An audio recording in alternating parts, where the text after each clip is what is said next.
시청자 여러분 안녕하십니까? 불만 제로 디마켓 권다영입니다. FOMC를 소화해내는 모습입니다. 환율이 10원 넘게 빠지면서 마감을 지었습니다. 10원 30전 내리면서 1366원 20전에서 마감을 하면서 6월 초 이후에 두 달여 만에 1360원대로 내려왔습니다. 달러엔 지금 움직이는 거 보니까 150엔대 초반에서 좀 움직이고 있는 상황이고요.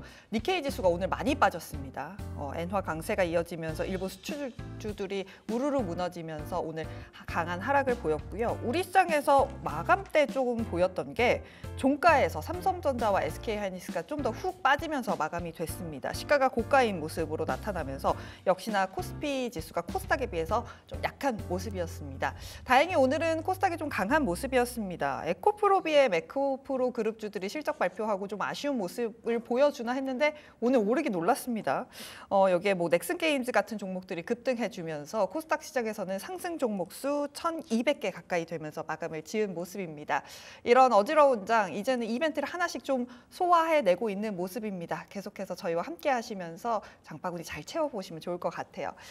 저희 시청자 이벤트도 지속하고 있습니다. 지금 화면을 사진 찍거나 캡처하셔서 하단에 나가고 있는 번호로 연락을 주시면 추첨을 통해서 푸짐한 선물도 보내드리고 있으니까요. 많은 참여 부탁드리겠습니다. 그럼 불만 제로 디마켓 지금 출발합니다.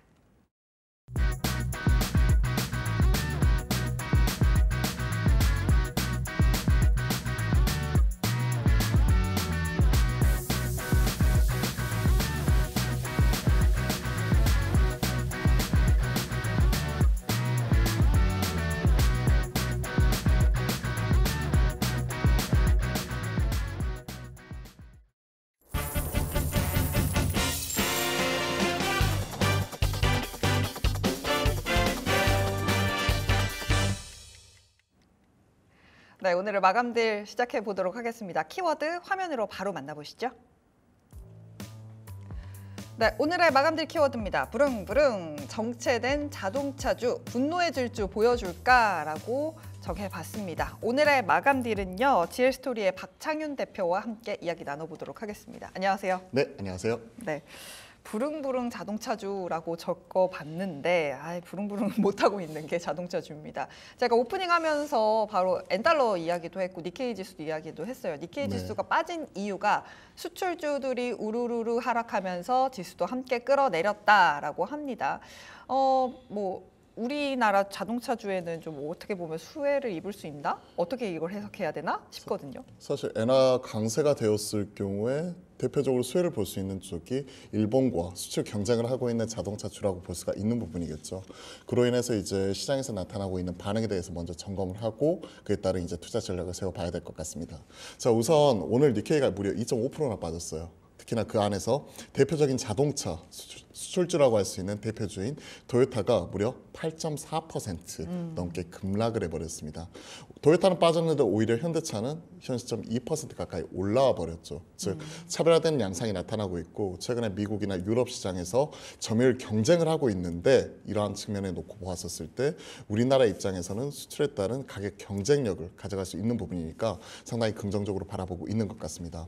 오늘 장중에 그 달러화에 대한 엔화 환율이 150원대를 깨고 내려가는 모습을 보여주기도 했었죠. 종가 기준 150원대 기록을 했지만 149원대까지 찍어주면서 지난 연초에 기록했었던 부분 그때 160원대까지 올라갔었던 것들 이런 것들을 생각을 해보면 최근에 나타나고 있는 워낙 강세 엔화 강세에 따른 이에 따른 반사 수혜를 얻을 수 있는 업종으로 자동차가 계속 점검이 되고 있는 부분이 나타나고 있습니다.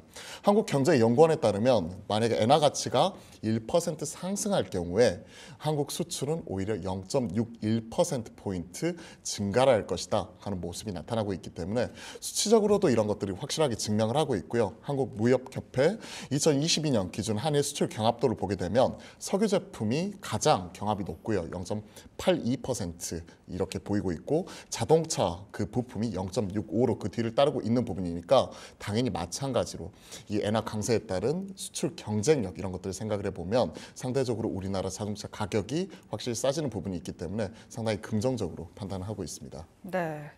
일본 이야기를 했으면 요즘의 주식시장에서는 사실 미국 이야기를 빼놓을 수가 없는 상황입니다. 미국 대선 불확실성이 계속해서 이어질 거고 연말까지 자동차주에는 영향을 줄 수도 있을 텐데 뭐 일본 엔화 움직인다고 해서 사실 미국 이슈가 더 세잖아요. 이거는 뭐 대선 끝날 때까지는 좀 불안한 이슈로 남아 있는 게 아닐까라는 걱정이 들거든요. 미국 대선과 엮어서 좀 보면 어떨까요? 사실 미국 대선에서도 항상 언급이 될 수밖에 없는 이런 상황이죠. 지금 미국 대선에서 얘기하고 있는 부분 자체는 결국은 관세율 인상에 대한 얘기를 그쵸. 트럼프가 얘기를 하고 있고요. 특히나 이와 더불어서 친환경차 보조금 관련된 부분을 일부 축소하거나 폐지할 수 있다. 뭐 이런 얘기가 트럼프 진영에서 계속 얘기가 나오고 있기 때문에 그와 관련된 내용으로서 우리가 좀 점검할 필요가 있을 것 같습니다. 대선 관련해서 정책적인 부분에서 분명히 이런 부분은 부정적으로 작용을 하고 있는 것 같아요. 특히나 이제 지금 얘기를 하고 있는 부분 자체가 만약에 수입 관세를 크게 인상을 하게 될 경우에 10%를 일괄적으로 인상을 한다고 했죠. 그리고 중국산은 60%까지 일괄적으로 인상하는 부분이고 이게 시작이고 추가적으로 단계적으로 점진적으로 미국 시장에서의 이런 점유율 관련해 가지고 추가적인 인상 요인이 있기 때문에 이게 하나 발목을 잡는 요인이라고 보고 있고요. 네. 그리고 친환경차 보조금 축소, 즉 IRA 법안에 따른 이런 세제 혜택을 주는 부분을 일부 축소하거나 폐지할 수 있는 부분은 당연히 우리나라 완성차뿐만이 아니라 2차 전지 전기차 업종 그리고 반도체 이런 부분까지도 악재 요인으로서 지금 작용을 하고 있는 부분이라고 보고 있습니다. 네. 지금 트럼프 일기 때 그때의 현대차 그룹의 점유율을 보시면요. 그때 한 7.2%에서 미국 시장에서 트럼프가 퇴임할 때 보니까 8.3%까지 좀 일부 올라가는 모습이 나타나면서 그때 당시에 이제 이런 관세에도 불구하고 미국 시장에서 나타나고 있는 SUV 점유율 그리고 믹스 개선에 따른 또 친환경차 이 부분이 강하게 올라오면서 좋은 성과를 보이기도 했었거든요. 그렇기 때문에 단순히 이런 관세라든지 이런 어려움은 있을 수 있지만 지금 우리 국내 시장에서 국산차가 즉 현대차와 기아가 잘하고 있는 하이브리드 경쟁력을 바탕으로 미국 시장에서의 믹스 개선과 점유율 확대 이런 부분은 좀 더 이어질 수 있을 거라고 생각을 하고 있습니다. 네. 이번 실적을 통해서도 증명을 했잖아요. 현대차가 확실하게 4.2조 기록을 했고 기아가 3.6조 기록을 하면서 합산해서 거의 8조 가까운 영업이익을 거둬들였고요. 국내 내수 시장은 역성장에도 불구하고 미주, 유럽 시장에서 믹스 개선이 확실하게 성과를 얻었고 특히나 하이브리드 쪽 이쪽이 크게 약진하는 모습이 나타나면서 좋은 모습이 포착이 되었죠. 현대차 자체적으로 보더라도 제네시스 브랜드가 크게 약진하는 모습을 우리가 숫자를 확인했었고 그리고 현대차 쪽과 기아의 합산 이런 마진율을 보시면요. 지금 네. 두 자릿수를 기록을 했거든요. 10.8% 이런 것들을 생각을 하게 된다면 단순히 관세로 인한 가격적인 부분 이외에도 지금 본질적인 경쟁력 자체가 미국 내에서 꾸준히 상승을 하고 있는 것 같습니다. 그래서 정책적인 부분은 부담 요인이 될 수는 있는 거지만 확실한 경쟁력 자체가 꾸준히 올라오고 있는 부분이 최근에 현대차와 기아가 지금 미국 시장에서 지금 잘 하고 있는 이유가 될 수 있겠죠. 네, 말씀해주신 대로 현대차 실적이 진짜 좋았습니다. 4조 2,791억을 발표했는데 사실 요즘에는 뭐 실적 좋다고 다 잘 가는 장세도 아니고 말씀해주신 대로 아무리 경쟁력이 올라온다고 한들 정치적인 이슈가 계속해서 주가를 건드릴 텐데 그럼에도 불구하고 숫자 잘 나오고 경쟁력이 있으니까 볼 수 있다라고 해석해도 될까요? 사실 최근에 많이 빠졌어요. 네, 정말 많이 그래서 빠졌어요. 여쭤보는 거예요. 맞아요.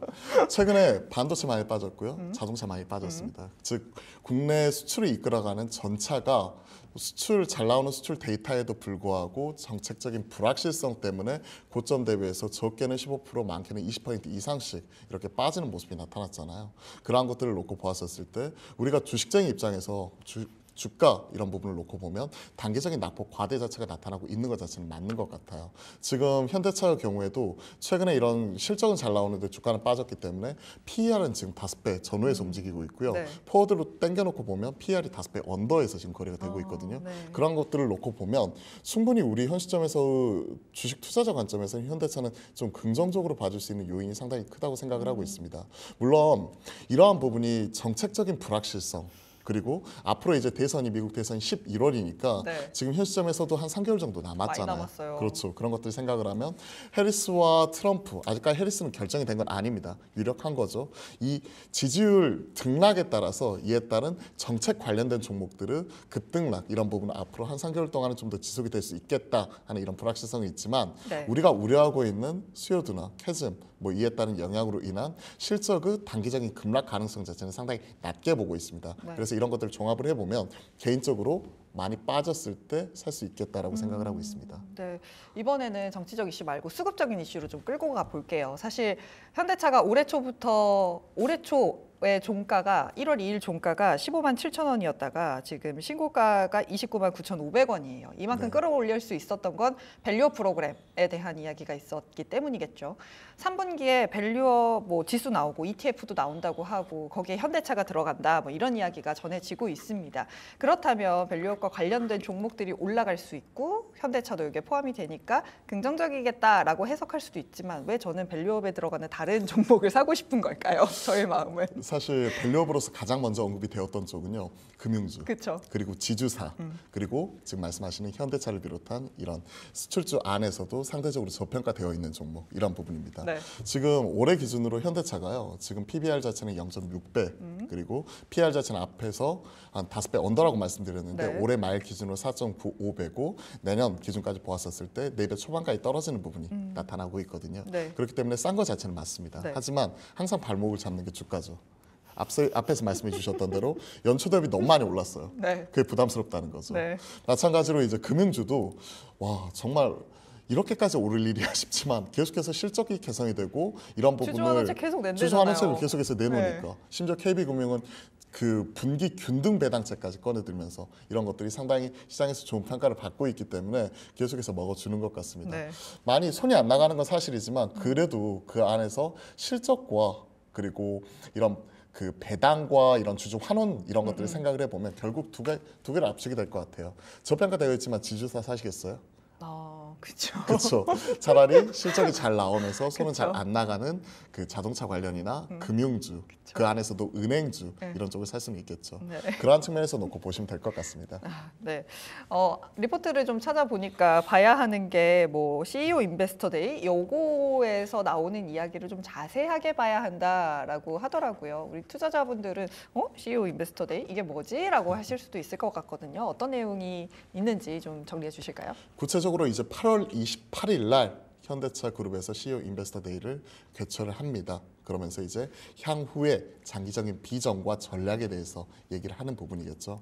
지금 최근에 나오고 있는 수요 둔화 이런 부분을 어떻게 타개할 것인가, 그리고 향후 전략적으로 가져갈 수 있는 경쟁력을 끌어올릴 수 있는 점유율을 끌어올릴 수 있는 방안이 무엇이 될 것인가, 그런 구체적인 전략에 대해서 발표하는 자리이고요. 여기에 주주 환원책 이러한 부분도 같이 나올 수가 있는 거겠죠. 일단 그 전기차 캐즘 관련되어서는 최근에 우려가 계속 커질 수밖에 없는 부분이에요. 사실 전기차뿐만이 아니라 완성차 신차 판매가 미국 시장에서 3개월 연속 둔화가 되고 있거든요. 4월부터 둔화가 되기 시작을 해가지고 4월, 5월, 6월 달, 특히 6월 달에는 작년 동기 대비해서도 무려 3% 넘게 지금 신차 판매 수요가 둔화가 되고 있고, 이러한 것들이 최근에 나타나고 있는 현대차, 기아 입장에서도 어느 정도 미국 시장에서 지금 잘 하고 있지만 향후에 업황이 둔화가 되면서 이런 부분이 실적이 피크 아웃하는 것 아닌가 하는 이런 얘기가 계속해서 나오고 있습니다. 네. 사실 작년부터 계속 들어왔던 얘기이지만 이게 좀 더 뼈아프게 다가오는 거겠죠. 네. 그런 것들이 일차적으로 계속 같이 나타나고 있는 부분이고, 네. 이걸 어떻게 타개할 것인가. 사실 지금 미국 시장에 적극적으로 공략을 하기 위해서 하이브리드 그리고 SUV 중심으로 그 자동차 자체를 재편을 하고 있고요. 네. 최근에 이제 딜러에게 주는 수수료 이런 부분 같은 경우도 상당히 낮게 나타나고 있는 가운데 현대차의 제네시스 브랜드 자체가 상당히 좋은 평가를 얻으면서 미국 시장 내의 점유율 자체를 계속 끌어올리고 있는 이러한 흐름이 지금 나타나고 있고요. 네. 그리고 이런 보조금 관련해서도 이런 부분을 받기 위해서 조지아 신공장을 통해서 하이브리드 생산량 자체를 계속 꾸준히 확대를 하고 있는 이런 전략이 지금 나오고 있습니다. 그러한 것들을 생각을 해놓고 본다면 상당히 긍정적이라고 보고 있고요. 그리고 또 한 가지, 우리 주주 입장에서는 그래 알겠어, 너희 돈 잘 버는 건 알겠는데 그러면 우리한테 주주 환원책을 어떤 걸로 가져갈 거야 네. 하는 부분이잖아요. 이번에 그 밸류업 대응을 위해서 인도 법인 IPO 성사 시에 최대 4조 원이 넘는 돈이 들어오게 되는 부분이거든요. 네. 여기에 대해서 물론 이런 전기차 추가적인 이런 투자, 미국 신공장 투자 이런 것들도 있겠지만 일부 우리에게 환원할 수 있는 부분도 있겠죠. 그러한 부분에서 이렇게 놓고 보았었을 때 어느 정도 CEO 인베스터 데이에서 그에 따른 구체적인 답안까지는 아니더라도 네. 실마리라도 줄 수 있지 않을까 하는 이런 기대감이 주가의 어느 정도 하방을 좀 막아줄 수 있을 거라고 보고 있습니다. 최근에 거의 현대차는요 29만 9,500원까지 6월 28일자 기준으로 올라왔었거든요. 네. 그러던 주가가 지금 현재는 20만 원대 중반까지 빠져 있는 상황입니다. 뭐 저점 이렇게 생각을 해보면 단기적으로 보면 그 한 달 사이에 무려 20%가 넘게 이렇게 빠진 거겠죠. 그러한 측면이 지금 나타나고 있기 때문에 현 시점에서 추가적인 하락보다는 오히려 CEO 인베스터 데이에 대한 기대감을 가지고 현 시점에서는 하방을 어느 정도 잡아주는 가운데 어느 정도 투심의 변화 이런 부분이 나타나게 된다면 현 시점에서 추가적인 이런 그 추세 이탈을 했지 하향 이탈을 했지만 다시 한번 복귀 가능성까지도 충분히 점쳐질 수 있는 그런 상황이라고 판단하고 있습니다. 네, 현대차 그룹에서 하고 있는 CEO 인베스터 데이라는 건 2019년부터 이제 애널리스트들을 대상으로 했던 IR을 이제 공개로 전환하고 이름을 바꿔서 유튜브로도 생중계를 하고 있는 그런 내용입니다. 전략을 발표하고 주주 환원책 같은 것들도 나올 수 있는 내용이기 때문에 잘 확인을 해야 한다라고 말씀을 해주셨습니다. 저 갑자기 궁금해진 게 인도법인 IPO 이야기 나오면서 주가 더 끌어올렸었잖아요. 그쵸. 이거는 다시 이야기가 나온다면 조금 더 주가 움직일 수 있는 부분이 있을까요? 아니면 이미 다 반영이 됐을까요? 어느 정도 반영은 되었다고 봐요. 네. 근데 지금 현대차 지금 보시면 4조래니까. 그렇죠. 돈 들어오는 게 사조고요. 사실 이와 관련되어 가지고 추가적으로 현대차의 업사이드 된 요인만 그때 10조 얘기를 했고 네. 그에 따라서 최소한의 주가는 10 적게는 19%에서 많게는 30%까지 추가적인 업사이드가 있다고 얘기를 했고 네. 그러한 부분이 반영이 되면서 이제 지난달 그러니까 6월 달에 거의 주가는 30만 원까지 올라가기도 했었죠. 네. 그 이후에 지금 시장은 조정이 나왔기 때문에 고점 대비 20% 정도 떨어졌고 그 얘기가 나오기 전 가격으로 이미 돌아선 상황입니다. 네, 그렇기 맞아요. 때문에 만약에 이런 상장 절차가 본격적으로 진행이 되게 된다면 분명히 이런 부분이 다시 한번 반영이 될 수 있고 네. 지금이 신고가라서 어느 정도 이게 완전히 다 반영된 가격이면 어느 정도 그게 이에 따른 영향은 제한적이겠지만 지금은 다시 한번 그 밑으로 다시 한번 주가는 내려왔거든요. 네. 그러면 이게 구체화될 때쯤에는 다시 한번 주가는 반응이 나올 수 있다고 생각을 하고 있습니다. 현대차에 대해서 좀 자세하게 이야기 나눠보고 있습니다. 그렇다면 말씀해주신 부분이 현대차에만 영향이 있을까요? 아니면 현대차 그룹주 내에도 같이 좀 끌어올릴 수 있는 부분이 있을까요? 뭐 그룹주들도 당연히 그에 따른 수혜를 같이 볼 수가 있는 근데 부분이겠죠. 그 정도가 어느 정도냐가 저는 궁금한 거거든요. 사실 완성차가 제일 좋아요. 아, 현대차와 기아가 제일 좋을 것 같고요. 네. 특히 현대차가 이에 따른 직접적인 수혜를 볼 수 있는 부분이니까 그에 따른 영향이 있을 수가 있는 거고 네. 사실 인도법인에서 돈이 들어오게 되면 그 돈을 다 우리 한국으로 가지고 와서 주주 환원책에 써주면 좋겠지만 그런 건 현실적으로 불가능하겠죠. 불가능한 일이잖아요. 그렇기 때문에 이제 인도법인에 관련된 신공장 증축을 하는 부분이고 네. 거기에 동반해서 같이 진출할 수 있는 계열사들 즉 그렇게 본다면 현대모비스나 현대위아 그리고 현대오토에버 등 관련된 그룹사들뿐만이 아니라 뭐 1차 뭐 벤더라고 얘기하고 있는 HL 만도나 그리고 성화이텍, 화신, SL 뭐 이런 대표적인 부품사들이 인도 쪽으로 같이 따라갈 수 있는 부분이 있고요. 이미 짧게 부품사들 인도법인이 코멘트 더 해주세요. 이미 인도법인을 가지고 네. 있기 때문에 그런 것들은 긍정적이라고 봅니다. 자, 짧게 이렇게 포인트 말씀을 드리면요. 네. 현대 오토웨버가 그 스마트 팩토리 인포테인먼트 자율주행 차량 중심의 SI 업체인데요. 네. 최근에 나타나고 있는 스마트 팩토리 싱가포르 이쪽에 법인뿐만이 아니라 인도법인도 그와 관련된 캐파 증설 이런 것들이 나타나게 될 경우에 네. 현대 오토웨버의 직접적인 수혜가 예상이 되고 있고요. 네. 그리고 같이 따라갈 수 있는 쪽으로 최근에 드라이브 걸고 있는 쪽이 이런 하이브리드 쪽이잖아요. 그걸 생각을 해보게 된다면 코리아 FT나 세방전기 같이 고마진을 걷어갈 수 있는 하이브리드카 관련된 종목들이 이에 따른 직접적인 수혜를 받을 수 있을 거라고 생각을 하고 있습니다. 네, 그럼 탑픽주는 현대차 보시는 거예요? 그렇죠. 앞에서 쭉 말씀드렸는데 네. 직접 돈 꽂히는 쪽이 어디예요? 현대차잖아요. 현대차죠. 그렇죠. 현대차 보시면 될 것 같습니다. 그냥 말하면 서운하니까 가격적인 간단하게만 전략도 보고 넘어갈게요. 간단하게 말씀드릴게요. 현대차가 지금 보시면 고점 대비 20%나 빠졌습니다. 네. 그런 것들을 생각을 해놓고 본다면 최근에 이제 나타나고 있는 실적 둔화에 대한 우려에도 불구하고 현 시점에서는 그래도 낙폭 과대에 따른 분명히 어느 정도 저가 매수 자체는 충분히 유입이 될 수 있는 가격권이라고 생각을 하고 있고요. 최근에 지금 25만 원 전후에서 어느 정도 가격적으로 치고받는 흐름이 지금 이쪽에서 계속 나타나고 있는데요. 현 시점 시가에서 충분히 매수가 가능할 거라고 생각을 하고 있습니다. 그리고 목표가는 기존의 고점인 30만 원 같이 한번 제시를 해드리고 싶고요. 네. 손절가는 좀 짧게 말씀을 드려볼게요. 네. 손절가는 23만 원으로 하락폭 자체는 좀 제한적으로 지금은 놓고 보았었을 때 한 6, 7% 이상으로 좀 제한적으로 좀 가져가면서 리스크 관리와 그리고 업사이드 이런 부분 열어놓고 현 시점 바라보도록 하겠습니다. 네, 현대차 이야기까지 들어봤습니다. 지금까지 GL스토리의 박창윤 대표와 함께했습니다. 오늘 이야기 잘 들었습니다. 감사합니다. 네, 급등락 종목 함께 확인하고 오시죠. 네, 마감딜 급등락의 김주영입니다. 장마가 끝나고 이제 폭염이 시작이 됐는데요. 우리 시장도 빨간불 켜주면서 마감을 했습니다. 이 상승불씨 8월에 이어질 수 있을지 오늘 급등락 종목에서 힌트 찾아보시면 좋을 것 같은데요. 5위 종목 살펴보겠습니다.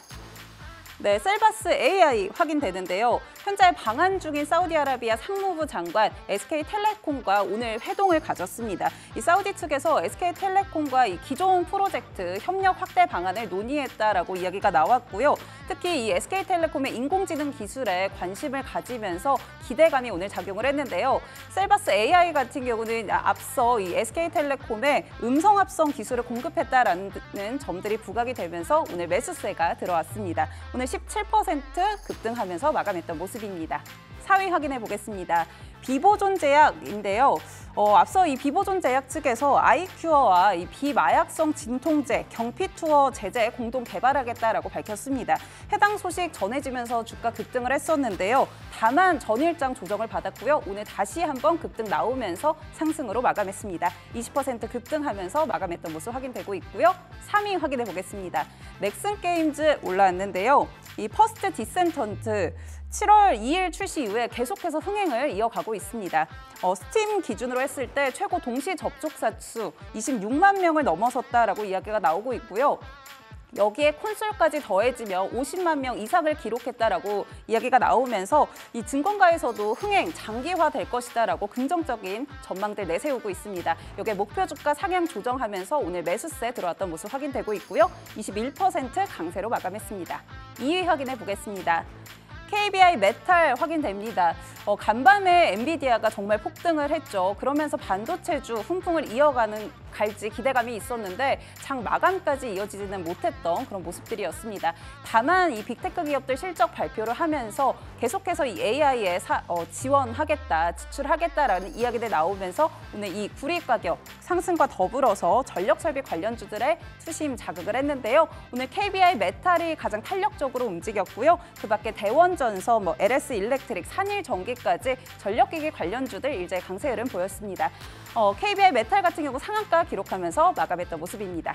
1위 살펴보면 오브젠도 올라왔는데요. 오브젠 같은 경우는 앞서 이 삼성 SDS랑 44억 원 규모의 계약 체결 소식이 있었습니다. 여기에 또 최근에 제3자 배정 유상증자 규모 한 50억 원 정도를 공시를 했었는데요. 여기에 매수세가 자극을 하면서 오늘 상한가 터치했던 모습 확인되고 있습니다. 급등 종목들 확인해 봤고요. 그렇다면 오늘 빠졌던 종목들 어떤 것들인지 확인해 보겠습니다. 앞타바이오 확인되는데요.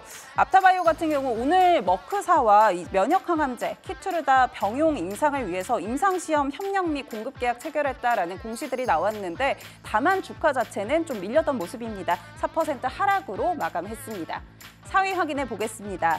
숲 확인되는데요. 앞서 숲 같은 경우는 호실적 기록을 했습니다. 분기 기준으로 했을 때 사상 최대 매출 또 영업이익을 기록을 했는데 다만 이 유저 트래픽 시장의 기대치에 미치지 못하면서 주가 급락했던 모습 확인됐었는데요.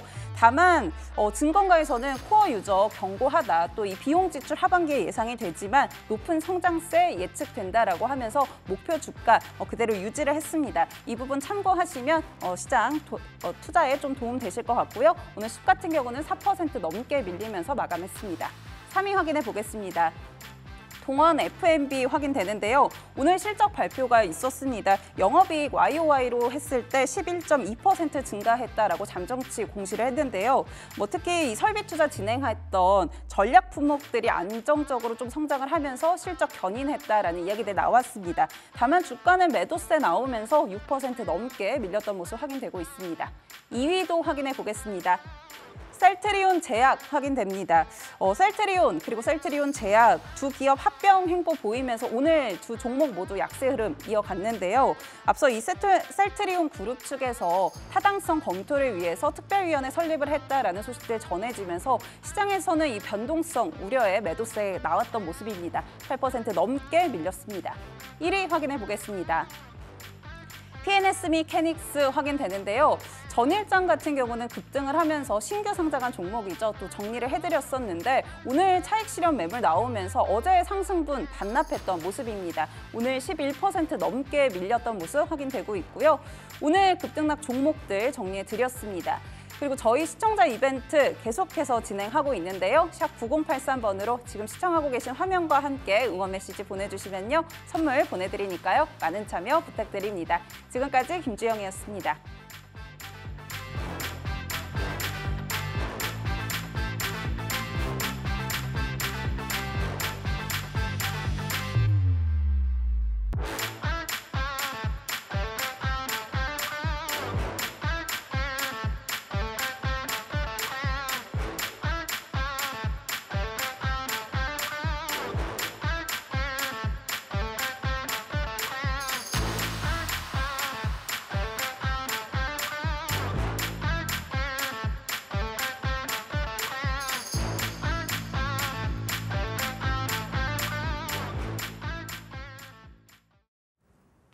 앵커의 산책입니다. 오늘은 FOMC 이야기를 좀 해볼까 합니다. 성명문이 어떻게 지난달과 해서 달라졌는지, 이에 대해서 증권사들은 어떻게 보고 있는지 정리했습니다. 먼저 성명문 내용부터 좀 정리를 해보도록 하겠습니다. 6월과 7월 비교해서 보면 될 것 같은데요. 고용 쪽을 좀 다르게 보는 모습이었습니다. 6월에는 고용 증가세가 여전히 강하다, 실업률은 낮은 상태다라고 했었는데 7월 돼서는 고용 증가세가 완화가 되었고 실업률은 상승했으나 낮은 상태를 유지한다라고 보고 있었습니다. 다음 물가에 대해서도 좀 코멘트가 바뀌는 모습이었는데요. 다음 장도 함께 살펴보도록 하겠습니다. 인플레이션 같은 경우는 1년간 완화되었습니다만 높은 수준을 유지했다였는데 이게 다소 높은 수준이다라고 조금 톤이 바뀌었고요. 여기에 인플레이션 목표치 2%를 향한 추가 진전이 완만했다에서 추가 진전이 있었다라면서 평가를 좀 상향 수정하는 모습이 나타났습니다. 마지막으로 이제 인플레이션 상방 위험이라든지 고용에 대한 코멘트도 좀 달라지는 모습이 나타났습니다. 기존의 인플레이션 상방 위험에 대해서 주의를 하고 있다라고 보고 있었는데 이제는 인플레이션 위험에 매우 주의하고 있음에서 이제 고용까지 보고 있습니다. 이중 책무 양측에 대한 위험에 주의를 하고 있다라는 겁니다. 전에는 물가 안정이 키포인트였다면 이제는 고용까지 보겠다, 뭐 이렇게 정리를 할 수 있을 것 같습니다. 그렇다면 성명서가 크게 어떻게 변화를 했는지 세 가지로 좀 정리를 했습니다. 첫 번째로는 고용에 대한 비유가 바뀐 겁니다. 고용 증가세 둔화가 있다라는 거고 물가 안정에 진전이 있었다라고 보고 있었습니다. 물가와 더불어서 고용의 위험도 살펴보겠다라는 겁니다. 톤이 조금 바뀌었다라고 할 수 있을 것 같은데요. 이에 대해서 증권사들에서는 어떻게 평가하고 있는지 함께 살펴보도록 하겠습니다. 먼저 삼성증권입니다. 22일에 있은 제스논 미팅에서 명확한 시그널이 나올 것이다라고 보고 있었고요. 9월 첫 인하 후에 분기별로 한 번씩 점진적으로 금리 인하 사이클에 들어갈 것이라고 보고 있었습니다. 신한에서도 예상보다는 비둘기파의 모습을 보여줬다라면서 경기가 그렇게 얼어붙지는 않을 것이니 연내에 2번 정도 금리 인하가 일어날 것이다라고 보고 있었습니다. 다른 증권사들은 어떻게 보고 있었을까요? 다른 증권사들 현대차증권부터 보도록 하겠습니다. 역시나 연내 2번 정도를 보고 있었습니다. 인하 속도는 시장에서는 뭐 6번 연속일 거다 그렇게 얘기를 하지만 그것보다는 느릴 거라고 전망하고 있었고요. SK에서도 비슷한 모습이었습니다. 결국에는 뭐 잭슨 회의 봐야 한다. 하지만 크게 달라지지는 않을 거다. 유진에서도 고용시장이 인하 속도를 결정할 것이다. 고용시장의 흐름에 따라서 달라질 것이다 라고 보고 있었고요. 6번가량의 연속적인 금리 인하 기대는 너무나 과도하다라고 평가를 하고 있었습니다. 그렇다면 8월에 어떤 미국의 일정들이 있는지 확인해 보는 게 중요하겠죠. 일단 내일 7월에 고용 보고서가 발표가 됩니다. 여기서 비농업 부분의 고용과 실업률이 발표가 됩니다. 계속해서 고용을 좀 보겠다라고 이야기를 한 만큼 여기서 어떤 숫자가 찍히는지 보셔야 할 것 같고요. 14일에는 7월 소비자 물가지수가 발표가 되고 22일에는 잭슨홀 컨퍼런스가 일어납니다. 여기서 아마도 금리 인하에 대한 시그널이 명확하게 나올 것이다 라는 평가가 많기 때문에 22일 잭슨홀 컨퍼런스 내용까지 잘 확인해 보시는 게 좋을 것 같습니다. 지금까지 FOMC와 관련된 이야기 정리해봤습니다.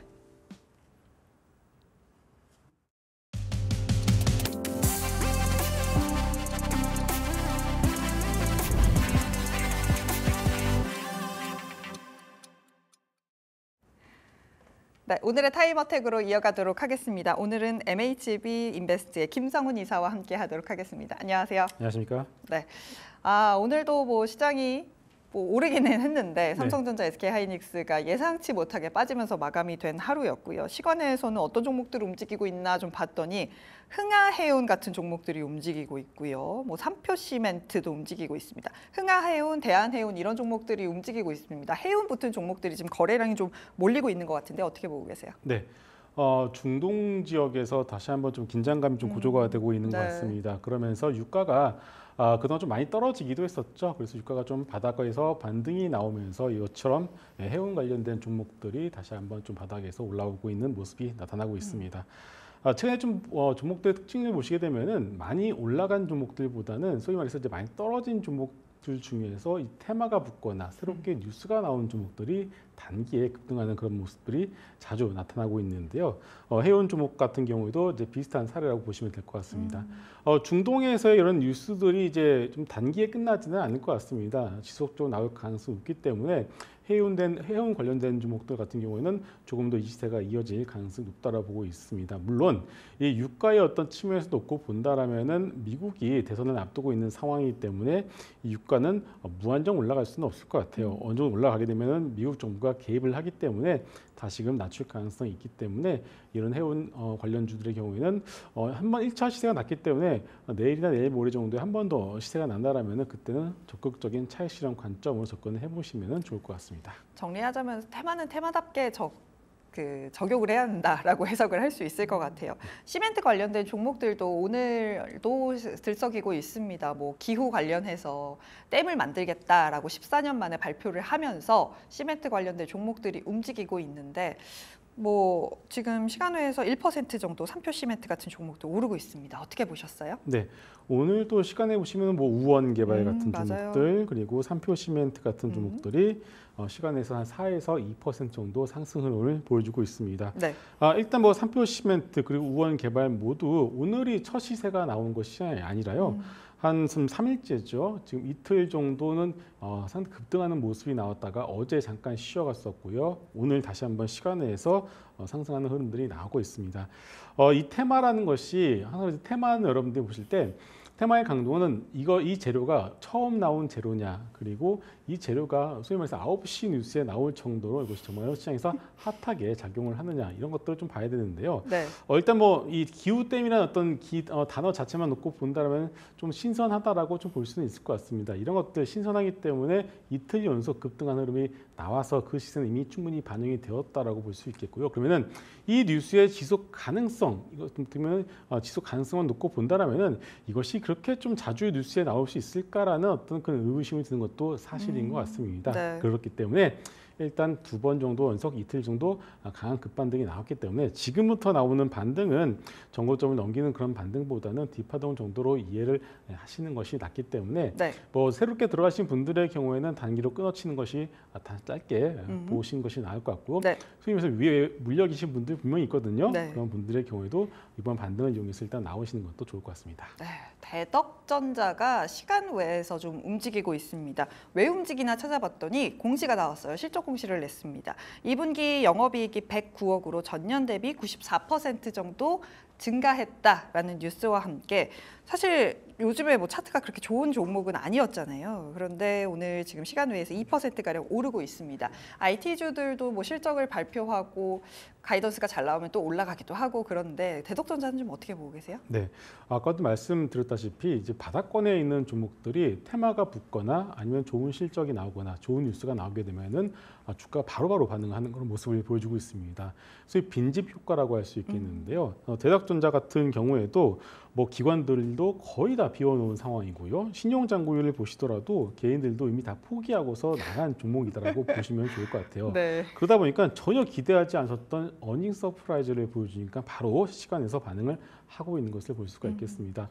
오늘 이런 종목들이 상당히 좀 많습니다. 꼭 실적뿐만이 아니라 오늘 전혀 시장이 쳐다보지 않았었던 섹터 중 하나가 바로 이제 신재생이지 않겠습니까? 맞아요. 오늘 뭐 올랐죠. 하나솔루션 그리고 CS 윈드 같은 태양광 풍력의 대표적인 종목들도 바닥에서 뭐 해리스 테마가 붙었다라고 할 수 있겠습니다만은 어쨌든 간에 많이 떨어진 종목들에서 시장이 쳐다보고 있다는 것이 좀 중요할 것 같습니다. 그래서 일단 지금 이제 대형주들의 실적 시즌이 지금 한창 진행이 되고 있는데 이것이 지나면은 본격적으로 중소형주들의 실적 시즌이 시작이 되죠. 네. 아마 이런 종목들이 많이 나올 것 같으니까 지금 여러분들 보시게 되면은 코스닥 시장 내에서 많이 떨어져 있는 종목들 중에서 2분기 어닝 서프라이즈 혹은 실적 기대감이 있는 종목들을 지금부터 미리미리 찾아보시면 아마 좋은 결과를 얻어가실 수 있을 것 같습니다. 차트가 내려온 채로 계속 기어가게 되면 사실 개인 입장에서도 부담이 되기 때문에 소위 털고 나간다라고 표현을 하죠. 그렇게 된다면 오히려 시세를 낼 수 있는 그런 환경이 만들어질 수 있다. 빈집 효과 얘기를 해주셨습니다. KCTC 오늘도 이 거래량 상위에 좀 올라와 있습니다. 쿠팡 테마로 움직이고 있는 종목 중에 하나죠. TMF 관련해서 계속해서 뉴스는 나오고 있는 것 같습니다. 뭐 환불을 해준다, 어쩐다, 뭐 매각이 되니 안 되니 계속 이야기는 나오고 있는 것 같은데 저는 사실 이렇게 며칠 좀 뉴스가 누적이 돼서 피로감이 있다라고도 느껴지는데 어떻게 보세요? 마찬가지라고 봐야 될 것 같습니다. 일단 진짜 이것이 이제 쿠팡의 어떤 수혜로 이어지는지 안 이어지는지 이제 뭐 데이터로 이제 우리가 확인을 해볼 필요는 있겠습니다만은 이것이 무조건 다 쿠팡으로 간다라고 볼 수도 없을 것 같고요. 또 뭐 네이버 쇼핑으로 갈 수도 있겠고 다른 뭐 이커머스 쪽으로도 갈 수가 있기 때문에 네. 이게 무조건적으로 이제 쿠팡 수혜라고 보시면은 좀 무리가 있지 않을까 싶습니다. 네. 항상 그렇지만 이제 KCTC나 동방 같은 이런 종목들, 이 쿠팡과 관련된 종목들의 경우에는 시세가 뻗어나가기보다는 이 시세가 한번 나왔다가 다시금 제자리로 돌아오는 어떤 그런 특징을 항상 보였던 것만큼 이번 시세도 결국은 다시금 제자리로 간다라고 봐야 됩니다. 네. 그렇기 때문에 항상 여러분들 매매를 하시는 것은 좋습니다만은 말 그대로 이 어떤 단기적인 어떤 변동성을 이용한 그런 매매로만 접근을 하셔야지 진짜 이것이 동방과 KCTT의 재무제표를 변화시킬 만큼의 어떤 그런 중요한 뉴스는 아니다라는 것을 다시 한번 강조드리겠습니다. 네, 오늘 급등했던 종목 중에 하나가 넥슨 게임즈입니다. 퍼스트 디센던트가 흥행을 한다라면서 장 초반부터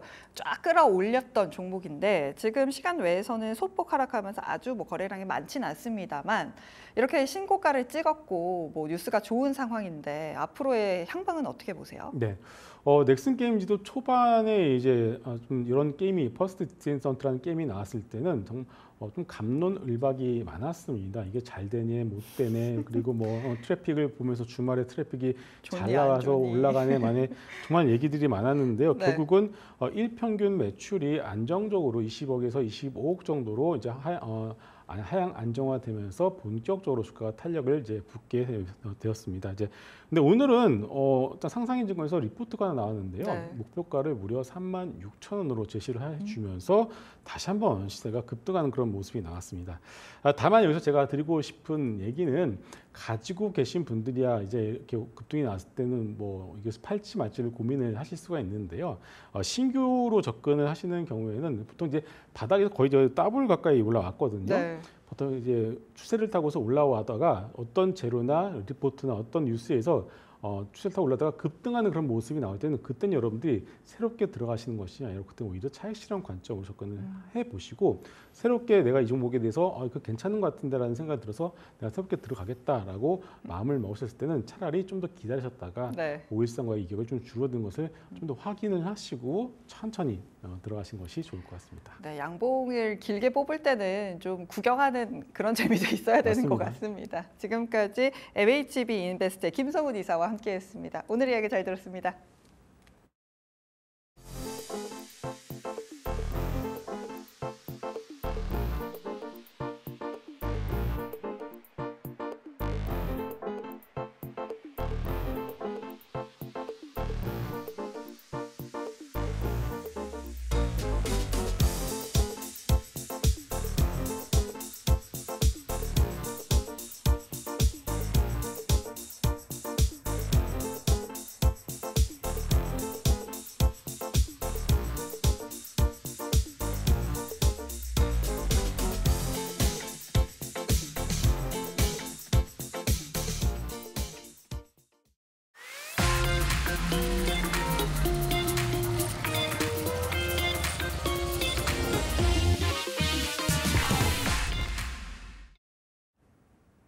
내일의 장바구니로 이어가도록 하겠습니다. 오늘은 스탁솔루션의 이슬이 전문가와 함께하죠. 안녕하세요. 네, 안녕하세요. 네. 오늘은 어떤 또 섹터와 어떤 이슈를 가져오셨을지 궁금합니다. 네, 우선은 이제 아무래도 좀 실적 시즌이다 보니까 이런 빅테크 기업들의 주목도가 좀 높아질 것 같습니다. 네. 그래서 오늘 이제 보면은 삼성전자, 뭐 SK 하이닉스 조금 많이 하락을 하면서 이제 마감을 했는데 이게 사실 기대감이 네. 있었잖아요. 엔비디아가 급등을 했대. 네. 모건 스탠리에서 최소 누주래 이러면서 했는데 왜 이렇게 막판에 뺀 걸까요? 사실 이제 빅테크 기업들의 실적이 다 나온 거는 아닙니다. 네, 그렇죠. 아직도 많이 남았고 특히 오늘 같은 경우에 뭐 애플, 아마존 그리고 추가적으로 뭐 인텔 이런 주요 빅테크 기업들의 이제 실적을 앞두고서 조금은 경계 심리가 지금 발동을 한 것이다 이렇게 좀 판단을 해보시면 좀 좋을 것 같습니다. 네.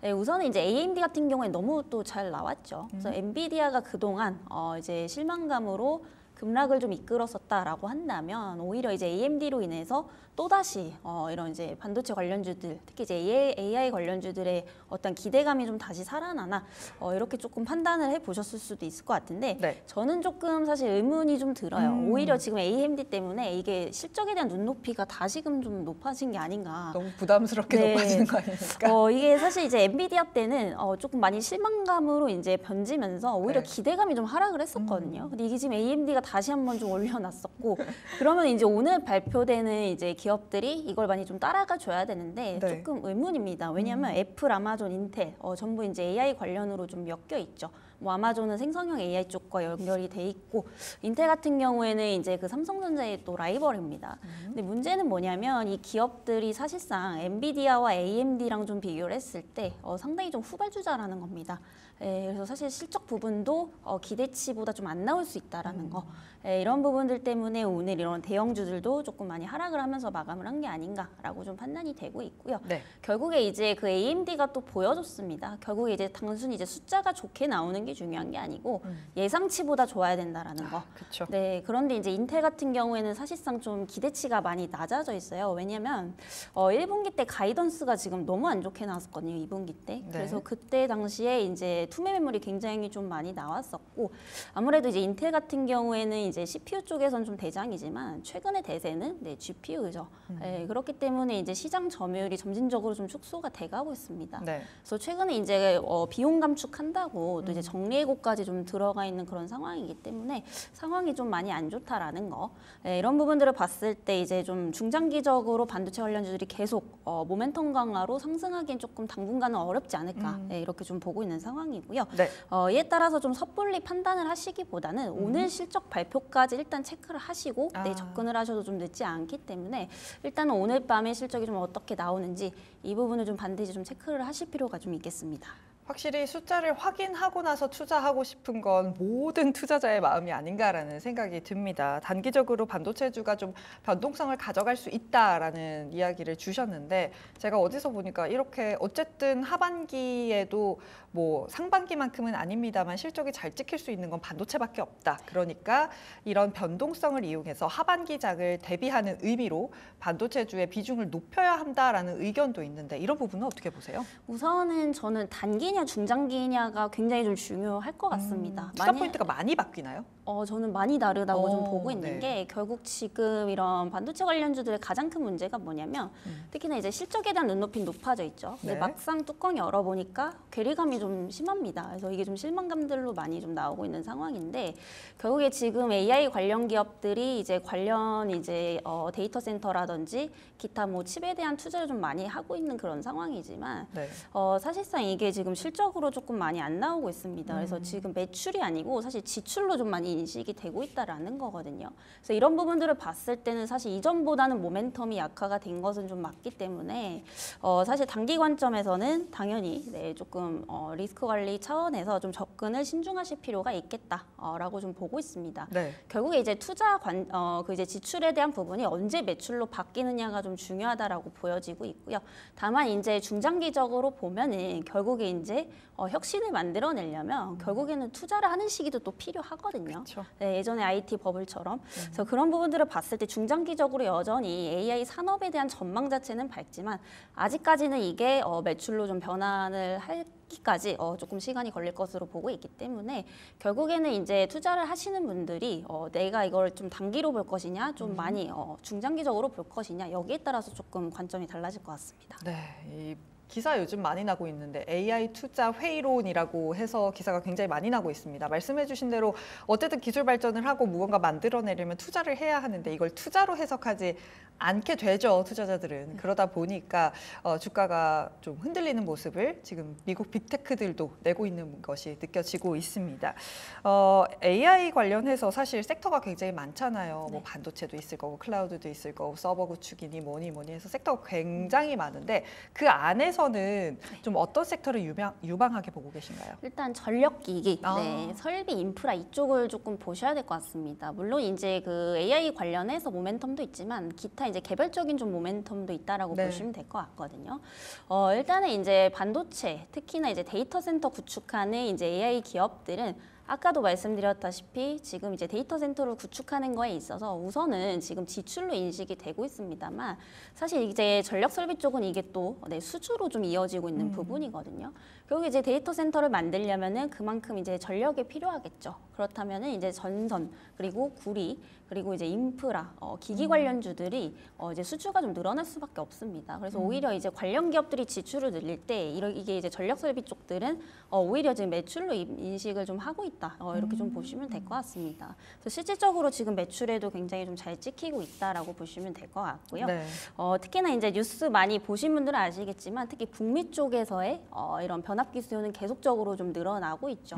아무래도 지금 이제 슈퍼 사이클이라고 좀 보시면 될 것 같습니다. 네. 물론 이제 데이터 센터에 대한 어떤 그런 이제 수요도 좀 증가를 하고 있지만 결국에는 지금 이제 그 미국 같은 경우에 이제 전력망이 많이 노후화가 돼 있죠. 그래서 본격적으로 이게 지금 상반기 때 사이클이 돌고 있다라고 좀 보시면 될 것 같습니다. 네. 그리고 아무래도 이제 인프라를 구축을 하려면 결국에는 전력 설비는 무조건 필요할 수밖에 없다라고 좀 보시면 될 것 같고요. 네. 오늘 이제 신재생 쪽도 사실 올랐는데 네. 결국 이제 태양광이라든지 풍력도 이제 인프라 구축하려면 전기가 또 필요할 수밖에 없습니다.